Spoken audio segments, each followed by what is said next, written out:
Okay. Well, in the solubility lab, cleanliness is very, very important. You don't want to have interfering reactions with any residual chemicals that might be there. And so I thought I'd show you, some tricks of the trade of how to clean things. First I start off with one of the dirty beakers, and I put 1 drop, maybe 2 drops, of dish soap, and just fill it up with water, and that's my soap solution. So this is my cleaning solution. It's what I'll use to wash everything, and you don't need more than that. That's good enough. So maybe I'll start with test tubes. I like to do a bunch of test tubes at once. So I'll hold, a fistful of test tubes like that. And maybe you can see these different sizes of test tube brushes. There's big ones, obviously that's too big for this. There's little tiny ones, and that rattles around in there, so too small. And then there's ones that are just right. So you want to pick one that's just right. And so what I do first is put a little bit of soap in each one. You don't have to get too carried away. And I'll use my appropriately sized, now there's another thing, maybe I'll show you this one. This is also an appropriately sized test tube brush, but it has a tiny little hole in the top of the loop here. And I like ones with a bigger hole. Here's the reason. When I put my test tube brush in there, I want to stick my finger through that hole and just go around like that. Turns it around. It just makes it better.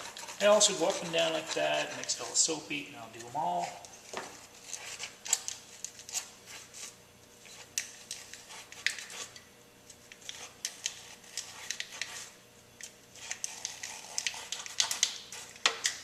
Rinse them out with tap water first to get all that soap out of there. It's hard to get the soap out. Here's another trick.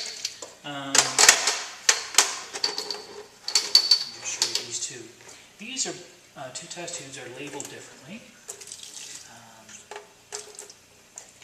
This is labeled with permanent ink on the glass.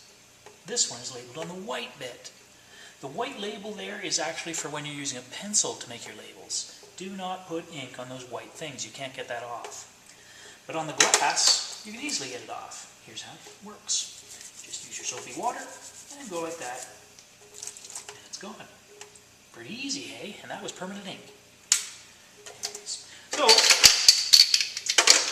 you really have to rinse quite a bit in these things to get the soap out of them, because the soap doesn't want to come out.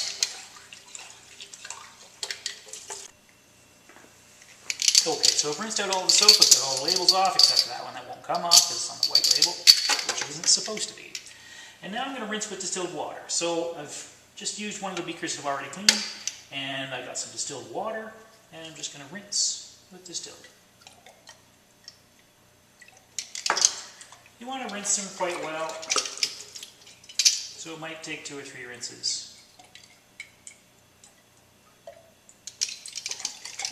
This minimizes problems that you might get with hardness in your water, leaving spots on the inside of the glassware or something like that. There. Those are clean. I will just stand them upside down to dry. Another time you might be using one of these. This is a multi-well plate. In order to clean those, again, you use your soapy water. That's the soapy water. You just sort of splash it on there like that. And you use a Q-tip. And you just go into each one. And I realize there's an awful lot of these wells. There's 96 of them in one plate. Anyways. So after you do your solubility lab, you really do have to clean them out.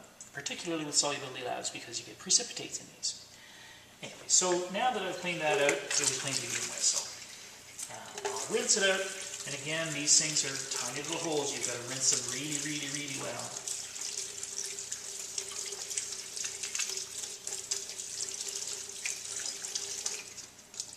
Shake it out.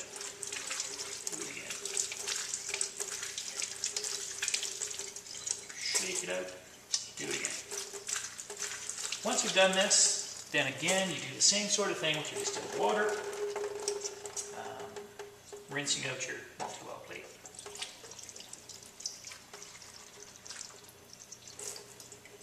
And once you've rinsed it,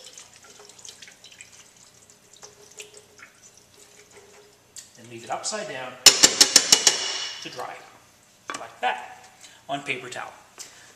And I guess one other thing that I'll talk about to clean is the dispo pipettes. And yes, I realize dispo means they're disposable.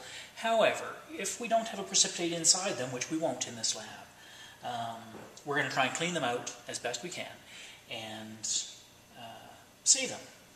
Anyway, so there's my soapy water. That was my original soapy water. I'm going to suck some up into the bulb.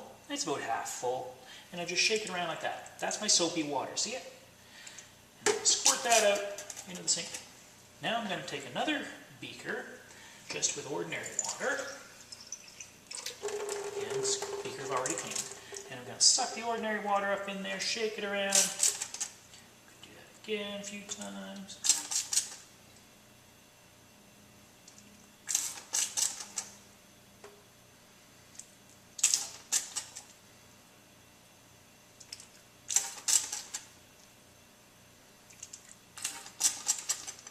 Now I'm going to do it with my distilled water.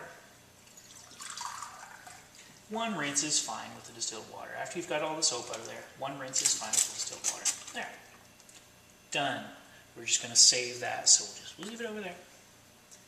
And that's how you clean glassware. Okay, so taking the lab handout, and hopefully you've printed this off. We're going to use this chart right here to give us our layout. And using a multi-well plate, that's what that is, we're going to put iodide, and we'll put 2 or 3 drops of iodide in every one of these chambers or wells. So here's my iodide. And so in wells, in all the first 8 wells, 1, 2, 1, 2, 1, 2,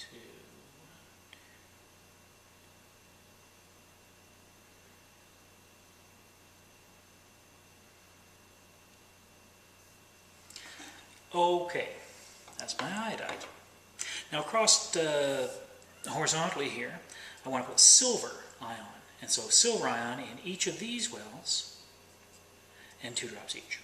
So this is my silver ion. Be careful to keep your cations and anions straight and know which is which, and make sure that they're labeled. Okay, so get that out of there. And 1, 2. I see a color already. 1, 2. 1, 2.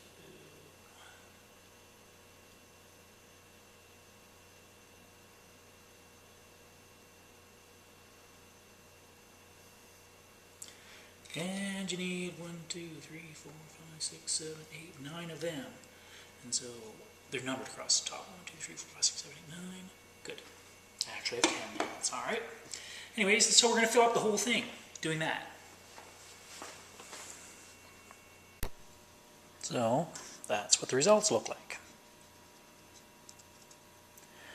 Now I'm just going to sit that on a black background so you can see the difference. Sometimes you can see it better on a different background. Right now, okay, so there it is on a black background.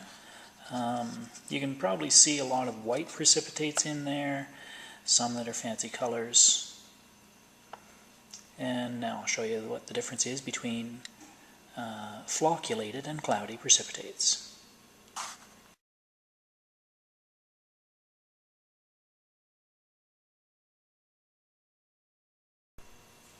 Okay, well, this, I have a little bit of iron thiocyanate in each of these. That's just ink, I hope. Okay, so let's just try some of these and see what we get. So this is cobalt and iron thiocyanate.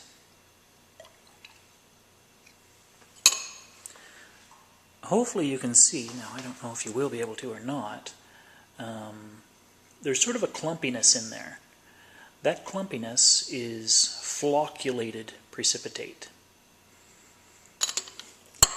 So this one is cobalt 2 iron thiocyanate.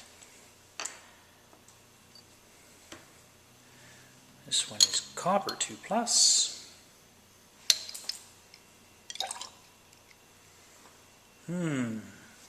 Now I don't know if you can see the cloudy precipitate there, or the clumpy precipitate there or not. It is hard to see, I guess. I wonder if I put this up like that, if you could see it. Can you see in there? The clumpiness is what flocculated means. Oh, what else have I got? So this one is iron 3+ and iron thiocyanate.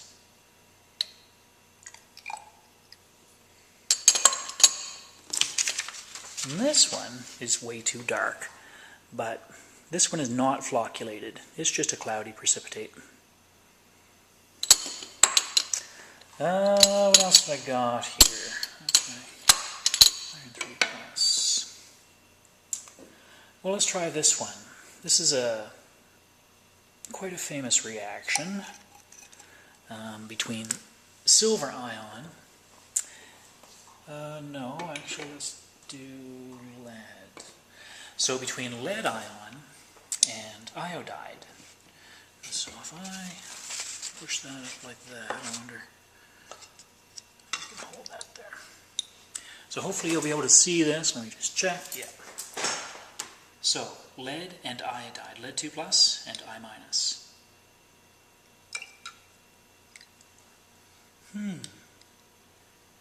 It's a cloudy precipitate. It's a little less spectacular than sometimes. Anyway, sometimes if that was more concentrated, it would be a very, very, very bright yellow. Right now it's sort of a lemon yellow, but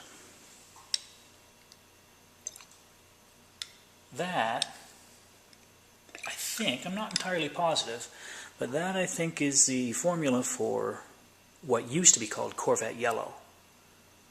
I'm not entirely sure of that, but that's what I think Corvette yellow used to be. Not anymore, because it contains lead.